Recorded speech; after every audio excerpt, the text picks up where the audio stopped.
Sally? Yeah. Hello? Oh, he's back. No, he's back. Oh, no, too late. Window of opportunity gone.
Waiting on Menendez.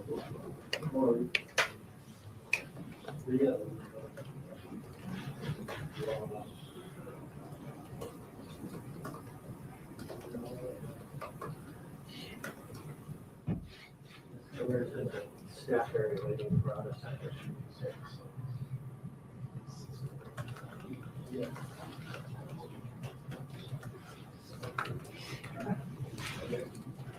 There he is. All right, heads up, guys.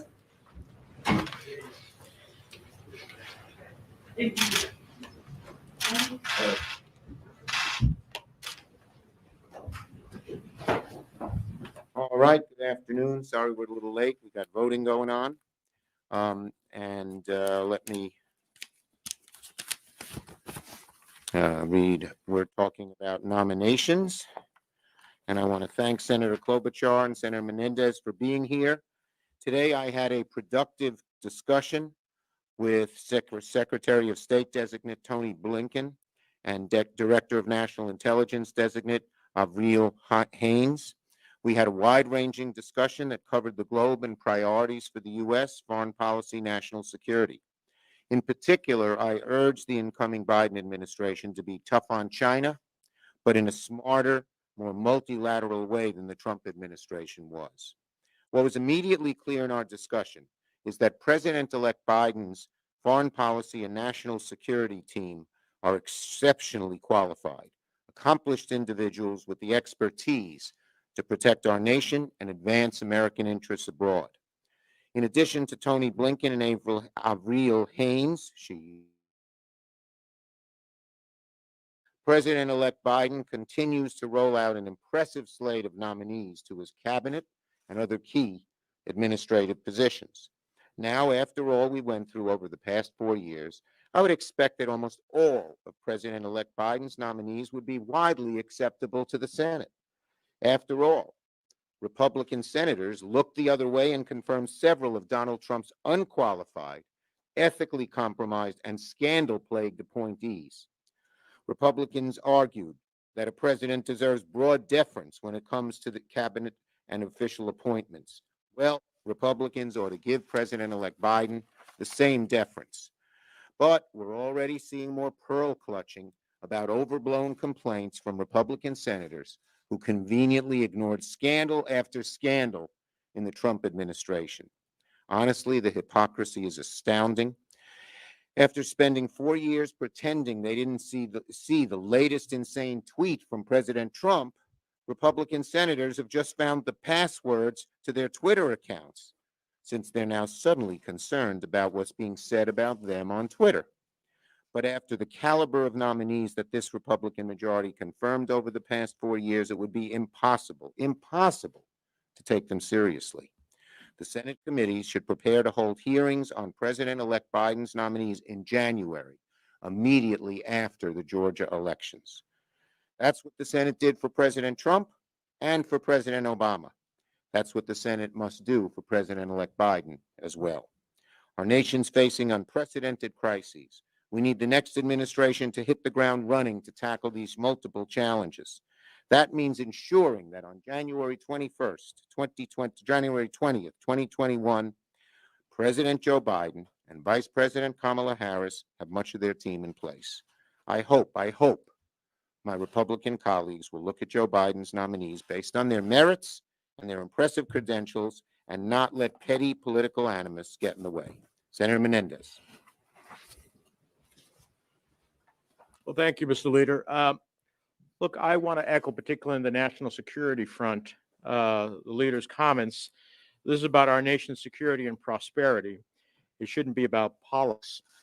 There's no question that the slate of nominees, particularly in the State Department, UN ambassador, and elsewhere, put forward by the president-elect are capable and qualified. Now, does the Senate have to do its due diligence and vet them? Of course. Do we have to understand their thinking and ask them about their views? Of course. That's part of advice and consent. But there's a difference between that and some who are already suggesting that they seek to weaponize the confirmation process and seek to turn it into a political wrecking ball. Those who ultimately, for their own purposes, as they may aspire for future election to the presidency of the United States, wants to use the vetting process in a way that undermines the very essence of what we need our nation to be able to do on day one, is that the American people deserve to have a government that not only looks like America, but that is up and running from day one to deal with the pandemic and the economic wreckage that has come from the pandemic, and to pursue our interests and extend our values around the globe. Today, I was on a panel with European parliamentarians, and the cry from all, and these are all people from the European Union, elected, different countries, different political beliefs and whatnot, but the one thing they want to see is America be back and engaged in the world. That takes a Secretary of State. Tony Blinken is an incredibly qualified individual to help us once again be back on the global stage, engaged, creating more allies, less enemies, creating more prosperity, less challenges. And that also takes a UN ambassador. And Ambassador Greenfield is an extraordinary. I know her. I helped her become the Assistant Secretary of State for Africa. When I was the chair of the committee, she's an exceptional example of an exceptional career diplomat. That's who we need helping lead the national security of the United States. That's what we need to get on day one, which means we need early hearings in January and a vote in order to guarantee it. Senator Klobuchar. Thank you very much. And thank you for your leadership, Senator Schumer, at this critical time. And thank you, Senator Menendez. I think that really President-elect Biden has set the tone here when he said this should not be a partisan moment. This should be an American moment. And we just don't have time to mess around. We have, as Bob has pointed out, security threats across the country. We've got across the world. We've got incredibly qualified nominees, which really are in keeping with the tone that the president-elect set from the minute the president would not concede this election. President-elect Biden took the stage and said, you know what? Give me a chance, people that voted for Donald Trump, and I'll give you a chance. He set that tone, and now you see that tone in these nominees, in people like Tony Blinken, in people like someone who won't come before us for confirmation, but I must mention because he's from Minnesota and used to work for me, Jake Sullivan. You see people that are well respected, including Treasury Secretary to be Yellen. And so he has really lived his words in who he has nominated, and it's our job to get it done. And the last thing I would add is that we are in the middle of a pandemic right now. I don't have to tell you that. And one of the things that we need right now is stability for the rest of the world and for our own country. And I am been pleased that my colleagues are moving ahead with some bipartisan negotiations. Obviously, that's not done. We know we haven't heard good words from Leader McConnell on this, but that doesn't mean that we cannot keep moving ahead, because we cannot have no leadership for America in place when we want to lead the world when it comes to this vaccine. That's going to mean funding to get this vaccine out. If I said at home, you just can't drop a bunch of vaccines in the middle of Laverne, Minnesota, and think they're just going to magically show up there. It takes coordination on infrastructure, on storage, and the like. And to do that, we need Joe Biden to be able to put a leadership team both internationally and domestically. So I'm excited to work on this. I think we have had great nominees come forward, and it is on our Republican leaders and us to work together to get them confirmed immediately. Thank you, Senator Klobuchar. Yes, yes, ma'am. I have 2 questions. You sent a proposal to Leader McConnell on COVID relief last night. What was in it? And are you let going of the $2 trillion demands that you previously had? And also, I'd like you to respond to Attorney General Bill Barr saying there was no widespread fraud, please. Well, in response to Attorney General Bill Barr, I guess he's the next one to be fired, since he now too says there's no fraud. Trump seems to fire anyone in that regard. In the first, Speaker Pelosi and I sent yesterday a proposal to Leader McConnell in an effort to get things moving. I'm not going to get into the details. It was a private proposal to help us move the ball forward. But let's make no mistake about it. I just heard Leader McConnell say he's going to put another partisan proposal on the floor. He's going to talk to McCarthy and Trump and put something on the floor. The obvious fact of the matter is the biggest impediment to getting an agreement is the Republican leader refusing to negotiate in a bipartisan way. He knows darn well the House is Democratic majority. He knows darn well he needs Democratic votes in the Senate to get anything done, since a number of his people won't vote for any proposal. And yet he continues to negotiate in a partisan way. Speaker Pelosi and I sent him the proposal in a good faith effort to start to get him to negotiate in a bipartisan way. I always welcome and encourage my Democratic members to talk to Republican members, and there's another proposal that way. All are in efforts to get Leader McConnell to stop being so partisan, because the needs of people are desperate, desperate, desperate during this Christmas season and later. He indicated that he wants to add it to the must-pass government funding bill. Are you worried about getting jammed, and that you've lost your negotiating power and you're going to have to accept whatever he comes up with the president? Let me just say, I hope McConnell will start doing things in a bipartisan way. Every time he's tried to do it in a partisan way, it has failed. Leader Schumer, it seems like there's a debate within the caucus about holding committee chairmanships and leadership positions. How do you plan to proceed as leader on this issue? Look, I think the bottom line is every 2 years, we have a robust discussion in our caucus about the caucus rules and what should be changed and what shouldn't be changed. And we're going to have another good discussion in the next few weeks. This morning, there was a $900 billion bipartisan proposal proposed. What do you think of that proposal specifically? Is your letter more than that, or around the same? Again, our letter was done in a private way to get McConnell and maybe the White House to move. So I'm not going to get into its details.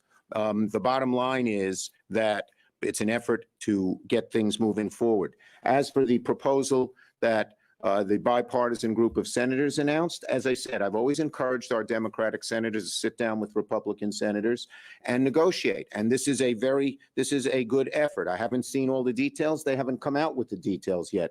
But when Democrats and Republicans can get together, that's a good thing. And I hope Leader McConnell will heed that call.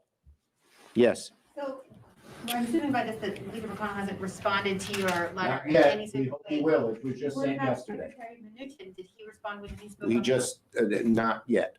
We hope they will give us a real response so we can get something done. Does this that he's putting another Next proposal on the question. floor, Yep, and go that ahead. He's not Hmm. engaged on this? Let's hope he'll negotiate in a bipartisan way. Thus far, every time he's done it in a partisan way, it hasn't worked. There's a Democratic House. They need Democratic votes in the Senate. I know that you said you encourage your members to meet with Republicans, but this proposal they've put forward is a full $1 trillion less than what you all are proposing. So is it something that you all think as a Look, public we have to should see get the behind? details. Bipartisan proposals, again, are what is needed to get things done. Can I just say one more thing? Yeah, go ahead, Amy. Yeah. I just, one thing I note about the earlier question about McConnell and whether he'll jam us and those things, do remember there were Republicans in that group, right? And while it is not nearly what we had asked for, there were Republicans that stood up and said they wanted this amount of money. So I wouldn't assume that everyone's just going to go down the path with Mitch McConnell this time when you have states like in Maine that have had so many small businesses close. There was a Yelp study out recently that showed 800 small businesses are closing a day. We have restaurants that have tried to hang in and can't do it anymore. We've got a vaccine around the corner, light at the end of the tunnel, but if we don't put the funding into it to get the distribution going and the storage going, we're not going to be able to recover like we want to. We've got the head of the Federal Reserve under Donald Trump, his appointment, Jerome Powell, saying it would be a tragedy if we didn't get something done. So I wouldn't just assume that everyone's going to go down his path this time. And I think that this bipartisan negotiation, while of course just a start and is significant to show that some people are willing to cross over to get something done, which Senator Schumer has been calling for from the beginning. Okay, last one. Joe Biden said that on his first day of office, he will give transgender students access to sports, bathrooms, and locker rooms in accordance with their gender identity in all federally funded schools. Do you think he has the ability to do this, and do you agree with this decision? I agree with the decision, and I know he'll check things out thoroughly legally. Thank you, everybody.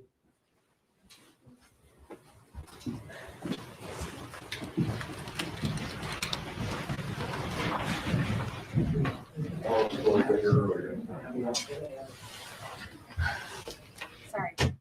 No, I was going to say